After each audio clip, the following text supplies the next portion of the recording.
Kyle here from allmediareviews.blogspot.com. Tuesday, August 9th, 2022. Here to do another Fates Warning in the album Fates Warning album series leading up to a ranking video. One thing that I would say though is that the television stuff has been consuming me a lot of late. But because Better Call Saul's got one episode left, Westworld one episode left with the Orville ending. It's kind of interesting. Also Never Have I Ever and is starting this Friday, that the third season. Dead to Me later in the year, and Cobra Kai next month, a month from today. So, I mean, I love my music, love film, and sometimes television is my favorite thing. But anyway, today I'm going to do another video. This is the 7th. This is the 8th. The 8th album review in chronological order from Fates Warning. 1997's, in some ways you could just call it their magnum opus concept record of a sort, A Pleasant Shade of Grey. I mean, here, let's just show them and then I'll get into the whole background and all this crap. So, here's my original CD. The booklet I have somewhere again. It's in another booklet that I couldn't find it in my original. I was looking in here and I did find it here. So I was pulling out all of them recently, and there's the album that has it live, but no. So, when I do the rankings, maybe I'll find it. Otherwise, I'll just have to be, it's tough when you box stuff up and move and everything. But here's my original compact disc that I got, and this is which it's not in perfect shape either, unfortunately. This stuff with Digipacks took a little bit of beating, but it's 2015, I think it was, the booklet. It came out April 22nd, 1997, so this is, this past April was the 25-year anniversary of this record. But yeah, this is Digipack. Digipacks are great in a lot of respects and not so great depending on how, CDs and vinyl. Vinyl packaging's brittle, and this has like demos and stuff, and I don't know if it has the live, because of course there's Still Life, which I just was alluding to. I've got that on CD, which they did the whole thing live. It came out the year after this, I think. It was either 98 or 99. I think it was 98. This is, yes, The Pleasant Shade of Grey live. And again, I think this came out in 2015, but it might have been a little before that. Jeez. Because I was looking at 2015. On Spotify, the one I was listening to today, which I don't love that because it doesn't flow and you have like ads once in a while that interrupt the flow. Album like this, which is one piece. I think, is this a DVD here? Yeah, this is, a big package. I remember when I found out about this, it was a big deal.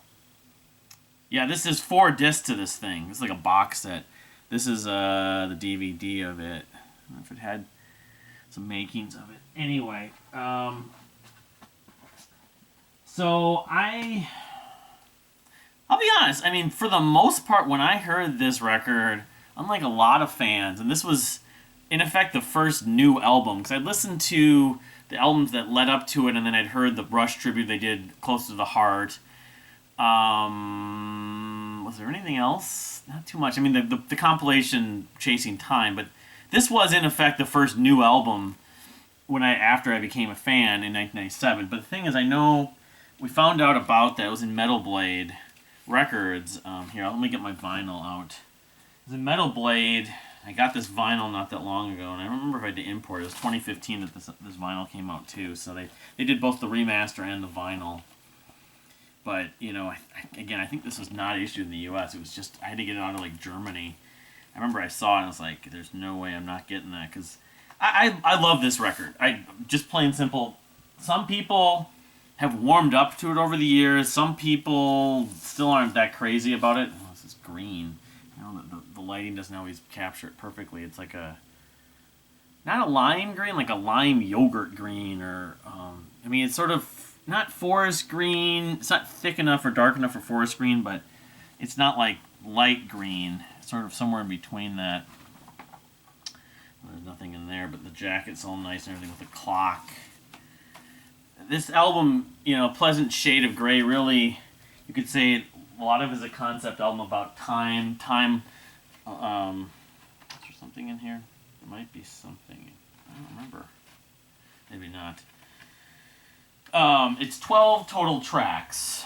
But really what it was Jim Matheos writing, this is the second part of it, so this is like a grayish, this go figure, sort of bluish gray. The clock and the brain with the umbrella. Rain is another kind of, they always talk about A Pleasant Shade of Grey being a perfect album for a rainy day, which of course ironically, we had rain a few days ago. It's not rain right now, it's not supposed to rain till Friday, but that's not even supposed to be in the Twin Cities. We did get a bunch of rain that we needed. Get this back in here before I ruin it. I damage it, but I don't love that. I love putting these things in the jackets, but I really did enjoy this from the get-go. I remember, though, the thing I was taken aback by, it's like Charlie Chaplin, or is that supposed to be Adolf? Because they talk about, in the lyrics, among other things, murder in Munich. The thing about it is Jim Matheos, hopefully the book will tell some stuff, but my impression is he's never really gotten into more specific details about what this album he drew from and what he believed that the concept is fully more specifically about. But I've always been given the sort of vague impression that it's sort of about a guy in his maybe reaching his middle age and something dramatic happens to him where he's just kind of feeling nostalgic and looking back at his life at that point and just remembering certain people, maybe love interests, but regrets he made with those relationships, and other things. Maybe it's family members or something else, or opportunities lost. But then he's also it's almost metaphysical at points. Like he can, I'm where you are, I am here, I am, where you. But that's kind of that whole stayed up late last night on part 9, writing about memories. And that's kind of really what it's looking back on his life, remembering things that he loved, but also things that he wished he had done. It's almost kind of like he's traveling back in time and through his memories, through nostalgia. So what I was trying to get at earlier, which I never can do this in a concise, direct manner, of course, my apologies, is that this album, of course, saw the departure leading up to before this album. Even when they did the Rush tribute, Close to the Heart in '96, they saw the loss or the departure of two longtime members, Frank Aresti and Joe DiBiase, however you say his name, the bass player and second guitarist. And really, they were in effect down to a three-piece. It was just Jim Matheos on guitars and writing basically most if not all the music. Ray Alder obviously as the lead singer and Mark Zonder as the drummer. And of course, they had a couple people come in to help the band out. Now they had Kevin Moore, who had played on, as I mentioned, back on the Perfect Symmetry before the first Dream Theater album. He'd played on At Fate's Hands, and then they recruited former Armored Saint bass player who later become a full-time member, Joey Vera. But basically, they were a trio. Yeah, but I'll say this: both of them, both Joey and Kevin, contribute a lot to this album. Not necessarily in the writing. That was the whole thing about Kevin Moore. Kevin Moore had left Dream Theater. They were writing this in '96, only a couple of years before that. And he was doing doing his own solo thing, Chroma Key. Like I said, there was some piano on a few tracks on the previous record, Inside Out, but it wasn't Kevin Moore. It must have been Jim. I need to look that up. I need to do a little more. Look on my albums, look at the liner notes. I didn't look it up yesterday when I did that review, but it came out, and so this also was sort of like a fuck you to, excuse the language, sorry about that, an F you to the industry, and that the whole experience with Parallels, even with Perfect Symmetry to an extent, they did music videos and trying to get to the same commercial level at Queensryche. Their peers were Queensryche and, of course, some of the others in the 80s. And they didn't quite get there with Parallels and then Inside Out, and especially because Inside Out wasn't maybe the most upbeat, enjoyable time for the band. That's why those two guys left and everything. But if Jim's like, you know what, forget this.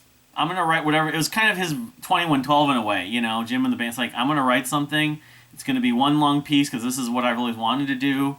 I mean, he did it with the Ivory Great to Dreams, but this was the full album, and he's not even giving them song titles. He basically wrote, it was like a suite, kind of like, to me, Misplaced Childhood was the same ideal. So that was Marillion's third album, but there aren't any titles. It's just one, a Pleasant Shade of Grey, Parts, whatever. Sigur Rós did something similar not that long after. It was like 4 or 5 years later when they did the Brackets album. It was 2002? I can't remember what year it was. Anyway, except they used that was just untitled.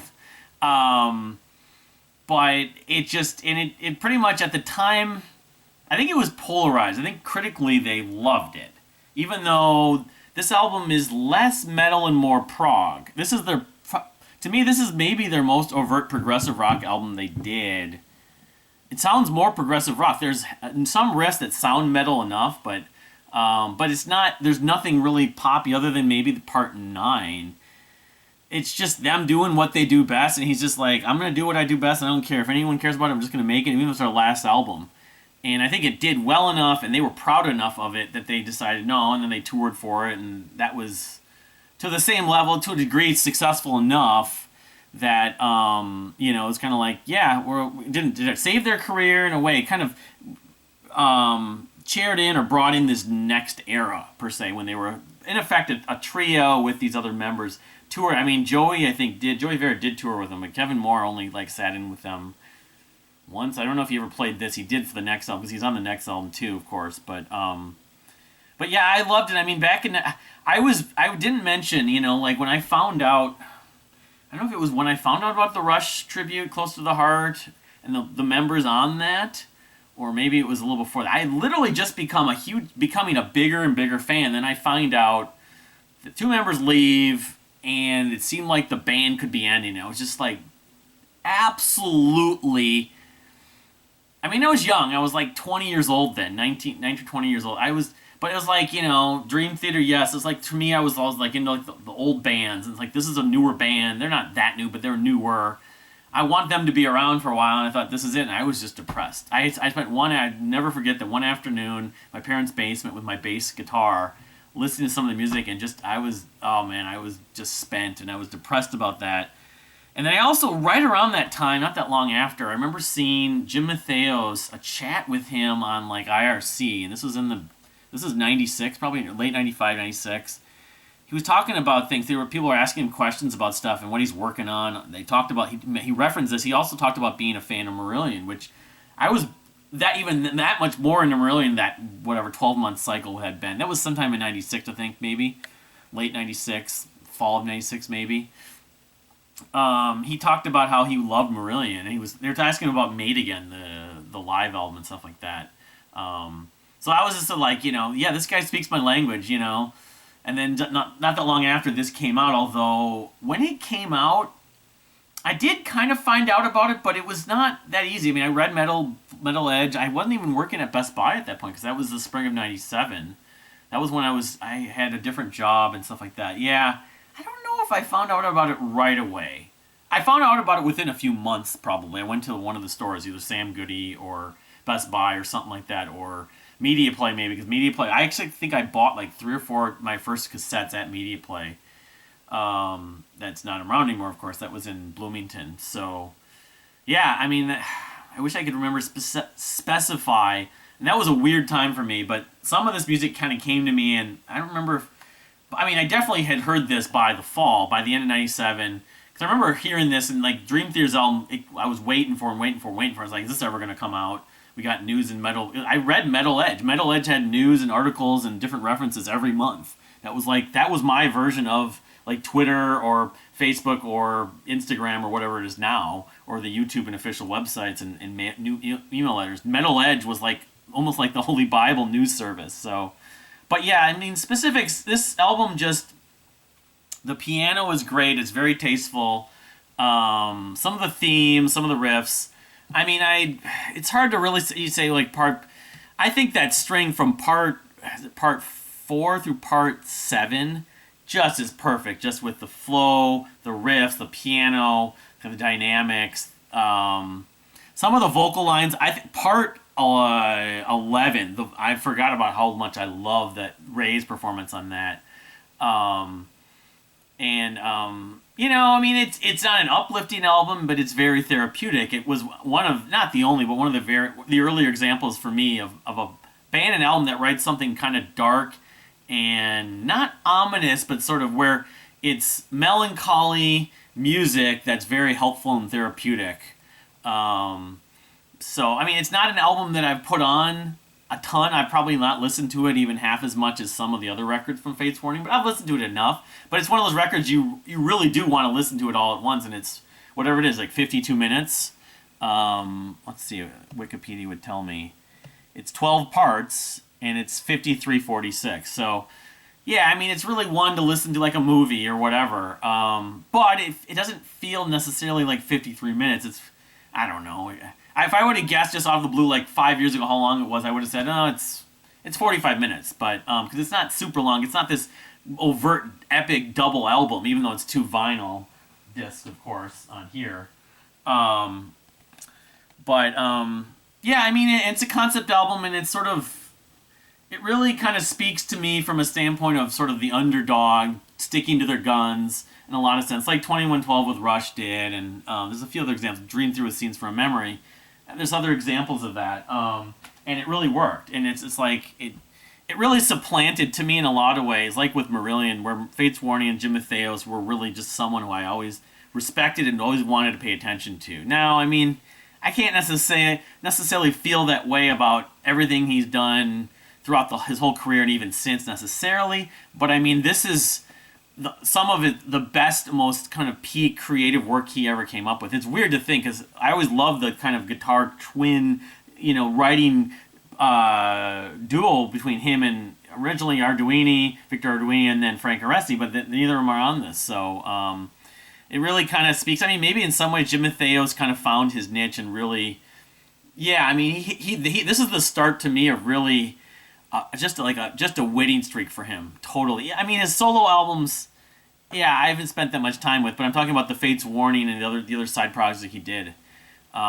So yeah, Pleasant Shade of Grey, some people call it like a perfect record. It's got that one line, "Learn nothing, bleed into nothing." With a reprise, it's like, I think it's part 9 and part 3 and part 9. I can't remember which one.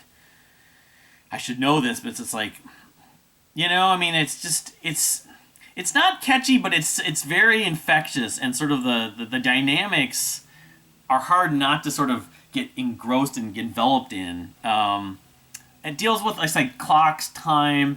I'd love to someone do like a film, even a short film that was sort of based on it, because it sounds very cinematic, and they have samples, of course. One's from like a doctor's office. There's one clip where the guy says, "Do me a favor, come, just shoot me."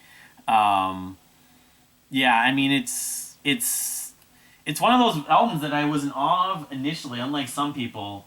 And while I don't think it's really gotten any greater, it's never like, it stood the test of time, I guess you could say, and it holds up. And I think it has grown in the sense that more people have grown to appreciate it than when it initially came out, because I know people that don't think it's just like, what is this? This doesn't sound like Parallels or Awaken the Guardian at all.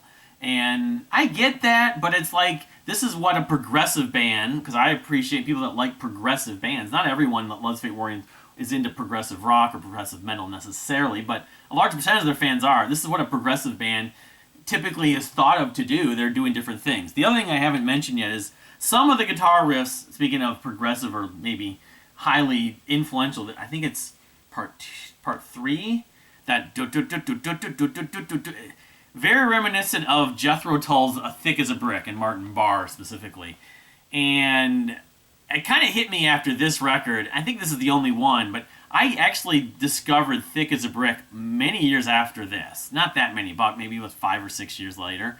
And I've grown to love that album a ton too. In fact, if I'm rating my favorite albums, they're pretty damn close. But it's weird how that kind of lifts that riff to an extent, and uses it in their own way, actually, in a lot of ways. But Didn't deny there's "Thick as a Brick" moments on a few of those guitar riffs that I just totally love about this. Anyways, I don't know. I'd almost like to hear them play it live and have Jim go in to do a little bit of Thick as a Brick with it.